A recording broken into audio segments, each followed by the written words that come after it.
Are UFOs and UAP real? The truth is that we've never proved one, but there are things flying around up there that we haven't fully identified yet. UFO and UAP have been here for a long time. There's footage and records of objects in the skies that we don't know exactly what they are. UFO and UAP are a global phenomenon. I won't talk to you about what I know about it, but it's very interesting. But Roswell's a very interesting place with a lot of people that would like to know what's going on. These close encounters are categorized into 5 different categories. It is February in 1955, and we are at Holloman Air Force Base in New Mexico. We have a close encounter of the third kind involving President Eisenhower. Holloman Air Force Base is a United States Air Force base established in 1942, located 6 miles southwest of the central business district of Alamogordo, which is the county seat of Otero County, New Mexico. The base was named in honor of Colonel George Holloman, a pioneer in guided missile research. It is currently the home of the 49th Wing of the Air Education and Training Command. In addition to hosting several combat wings, Holloman supports the nearby White Sands Missile Range and currently hosts the Royal Air Force and the Italian Air Force's remotely piloted aircraft system training courses. It was around 11 in the morning on that day in February that Air Force One landed at the end of the runway, turned around, and shut down. Orders were then given to turn all the radars off, a very unusual order that was not questioned. There are a number of reports of UAPs being downed with our powerful radar systems. 2 silver disk UFO craft flew over to Eisenhower's plane, a Lockheed VC-121E called Columbine 3, one of the prettiest planes ever made. The shiny disk crafts were about 30 feet in diameter. One landed next to Eisenhower's plane while the other hovered overhead. President Eisenhower then walked out of his plane and over to the landed disk. A staircase descended from underneath, and he walked in. 45 minutes later, President Eisenhower left the disk and rode over to the base to give 2 short talks to groups of base personnel. It has been reported that Eisenhower was offered advanced technology if he would just get rid of all of the nuclear weapons. He declined the offer because he could not be sure that the Soviet Union would do the same. At around 4:30 in the afternoon, Air Force One left, flying low over base housing on its way out. It is 3:30 a.m. in March of 1955. We are in Branch Hill, Ohio, and we have a close encounter of the third kind. Short order chef Robert Honeycutt was driving northeast through Branch Hill on the Madeira-Loveland Pike near the vicinity of Hopewell Road. As he was coming over the top of a slight rise and headed on the downslope, he saw a group of strange little men on the side of the road with their backs to the bushes. They were kneeling in a way that made him wonder if they were praying. As he came to a stop, his headlights illuminated them, and it was at this time he realized that they were not even men. They were short and were standing in a roughly triangular formation facing the opposite side of the road. The middle one was in front, and the other 2 were slightly to the rear of the first one. The middle one had its hands up in the air and was holding what looked like a chain or a rod. Blue-white sparks were coursing back and forth across this object being held, while they all looked intently at something across the road that Honeycutt could not see. The area across the road was wooded with no homes in the immediate area. Honeycutt then got out of his car and stood looking at the curious little men. The middle one lowered the item in its hand and seemed to tie it around its ankles. All 3 of the little men then turned to face Honeycutt without making a sound or changing the expressions on their faces. These little men were about 3.5 feet tall, with gray skin matching their gray clothes in color. They had large, straight, lipless mouths that crossed the entire lower portion of their faces, reminding Honeycutt of frogs. Their noses were indistinct, and their eyes seemed normal but had no eyebrows. Their heads were bald and appeared to have rolls of fat running horizontally across the top. Their chests were very lopsided, with the right side swelled out in an unusually large bulge that went from under the armpit to the waist. The arm on this larger right side was also longer than the other arm. Their hands seemed normal. They wore tight-fitting clothes on their torsos that conformed to their bodies and matched their gray skin color. Below the waist, they wore loose-fitting garments that also matched their skin color. Honeycutt was curious, so he stopped the car 20 feet away from the little men and got out to take a closer look. He stopped next to the front of his car, and the little men walked a few feet towards him, and they both stopped and looked at each other for a few minutes. It was now about 4 a.m., and he got back in his car to go and get somebody else to come and see this strange sight. As he drove off, he was hit with an intense smell of fresh-cut alfalfa and almonds. All of this strangeness began to sink in, and he became increasingly frightened, driving directly to the home of Loveland Police Chief John Fritz. After describing the scene to Chief Fritz, Honeycutt reflected that he may have come across some kind of operation, as they were not actually praying but trying to communicate with someone or something that was across the road in the woods. Although Honeycutt did not see a UFO, there were several sightings in the area during the time of his encounter. It is 11:45 p.m. on May 14th of 1955. We are in Dinan, Côte d'Armor, France, and we have a close encounter of the third kind. Mr. Droguet, a professor with the Girls' College of Dinan, was returning home after the movies. He was residing at the college, and as he was walking to his residence, he opened the metal gate to one of the college yards and was hit with a dazzling beam of blue-green light. He was immediately frightened. His knees started to shake and his hair raised on end. He could feel a kind of continuous vibration throughout his body. After a few seconds, his eyes adjusted to the light, and he was able to make out an enormous and completely motionless silent object hovering about 5 feet above the ground in the college yard. There were two beings, about 5 feet tall, and who did not seem to pay any attention to him. They were moving about close to the craft and were wearing a kind of diving suits which looked like the Michelin Man from the tire commercials.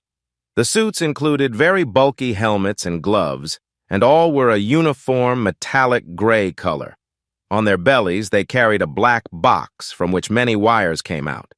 One of them was bending over and picking up rocks from the gravel pathway, while the other one was looking around, checking out the surroundings. This one walked over to an old boiler room and looked into the window. Mr. Droguet would have liked to run away, but was paralyzed and frozen in place, just 6 feet from the gate he had just opened. He was not sure if he was paralyzed from fear or from the strange blue-green light. He got a strange sense that there was a third being in the craft, observing him and operating the beam of blue-green light. He stood there frozen for about 15 minutes, observing them collect stones and look around the area.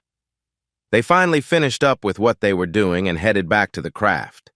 There was a black hole in the bottom of the craft with a little platform lowered down to the ground. They entered the craft through this hole, and he heard distinct metallic sounds as the beings stepped on the platform and climbed inside the craft. Once they were inside the craft, the platform rose up inside the black hole. Then he felt the air around him get sucked towards the spinning and glowing craft, which began lifting into the air, revealing that it was circular in shape like the flying saucers that had been widely reported. As the craft lifted up into the air, he could see that the black hole was still visible and was not rotating. Once the craft lifted up higher than the trees, its lights turned off and it disappeared into the night sky at an unbelievable rate of speed.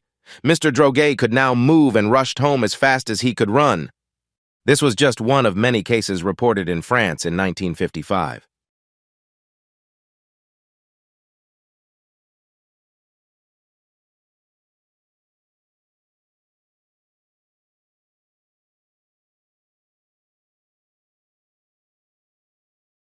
It's Sunday night in August of 1955, and we're at a farmhouse near the small town of Kelly, Kentucky. At around 7 in the evening, a large family and friends, around 12 people, were getting ready to have dinner at the house of Miss Glennie Langford. One of them, 20-year-old Billy Ray Taylor, went outside to get some water from the well and came back in excitedly telling the others that he had just seen a UFO fly across the sky. It was egg-shaped and left a rainbow-colored exhaust trail as it shot across the sky from the southwest. It came to a sudden stop and then descended into a gully in the distance. They laughed and did not believe him in what he was saying. At around 8 that night, they began hearing strange noises outside, and their dog began barking. After barking for a little while, it went under the house and hid there until the next day. 2 of the men went outside with their guns and saw strange creatures come out of the nearby woods. The creatures were reportedly 3 feet tall and looked like little green goblins, with huge glowing eyes and large hands that reached down to below its knees. For feet, they had what looked like suction cups, and their webbed hands had talons on the fingertips. Their upper bodies had clearly defined muscles, while their stick-like legs were spindly. They were little green men. They began shooting at them with a shotgun and a .22 rifle, and it made sounds like metal being rattled about inside of a metal drum. The creatures flipped over backwards when shot and ran back into the woods. The creatures would return and pop out from trees, appear at windows, and peer around doorways. They were even heard on the roof, clawing at the side of the house, terrifying the people inside. When they would shoot one of the creatures on the roof or in a tree, it did not fall, it floated to the ground. One of the creatures was shot by a fence and left an odd, luminous patch where it had been shot. This continued about 4 hours, with the creatures popping up here and there in an almost playful-like manner, but getting shot at each time. When a creature would get shot, it would make the same metallic sound, flip over, and run off into the darkness, seemingly unhurt. Just before midnight, and after fighting the creatures for about 4 hours, they all left and went to the Hopkinsville police station. They were quite frightened and told the police all about what had been happening. Their report of gunfire was enough to cause the police to be worried about a gunfight between the locals, and 16 police officers showed up, including 5 state troopers, 3 deputy sheriffs, and 4 military police officers from the nearby United States Army Fort Campbell. They all headed to the Sutton house to investigate further. Upon arrival, they noticed strange lights in the sky making unusual noises. Their search of the Sutton home revealed nothing except for the aftermath of a gun battle, with bullet holes in windows, doors, and screens. The police all left around 2:15 in the morning, and shortly after that, the creatures returned. At least one more shot was fired, damaging another window. Just before sunrise, the people in the Sutton house packed up and left. It is 2 p.m. on August 22nd of 1955, and we are in Casa Blanca, California, and we have a very unusual close encounter of the third kind. 8 young children are playing in the yard of the Douglas family when one of the children, Kermit Douglas, noticed a luminous object hovering above the house. The object disappeared and was replaced by a metallic flying disc. Then other discs started to appear and disappear with musical ping sounds. These objects were described as semi-transparent and rotating with luminous rays around them. One of the objects was as big as 3 houses and landed in a nearby field, floating a few feet above the ground. A being came out of the craft who was 3.5 feet tall, had a perfectly spherical head, large red square eyes, a large open mouth, and 4 diamond shapes where a nose would be. It had 2 arms, with each arm having 2 forearms, and 4 legs or tentacles. 2 of the children said they saw a being similar to the first but translucent and floating in front of the house of a neighbor. Another boy stated to have seen, floating in the air, a silver arm without a body that beckoned him. After that, he floated in space to find himself on the top of the roof of a house, from which he fell on his head with no other damage than some amnesia. One of the other boys said that he walked towards one of the spaceships but was stopped by a force. Another boy, or perhaps the same one, allegedly told journalists that he had met a strange man who had 2 guns and paralyzed him. The first being told Kermit Douglas that if he climbed into one of the trees, they would take him on a trip in one of their spaceships in 15 minutes. This boy and another one reportedly climbed up the tree, but the other children sprayed a garden hose at them to break their hypnotic state and got them to climb down. One of the discs then approached the tree, waited a while, and then flew away with the other discs. The parents came to see what was happening but could not see what the children were seeing. It is 7:10 p.m. on October 4th of 1955, and we are in Baku, Azerbaijan. We have an enigmatic close encounter of the third kind involving Senator Richard Russell and 2 other men on a train trip through the Soviet Union. They are traveling near the Caspian Sea on a stretch of railway between Alyat Station and Kazi Magomed. After 10 minutes out of Alyat Station, they are looking out the window and spot a disc craft taking off vertically. They watch in astonishment as the craft rose into the air to about 6,000 feet, and within a minute, a second craft rose vertically and joined the other in the air. Both of the craft then accelerated to an incredible speed and disappeared over the horizon. Sparks or flames were seen coming from the bottoms of the craft, which were spinning like frisbees. 2 searchlight beams based on the ground were pointed vertically at the craft. After the sighting, Soviet trainmen closed the shades and would not allow the American contingent to look out the windows again. The Americans discussed this unusual sighting amongst each other and agreed that they had just seen flying saucers.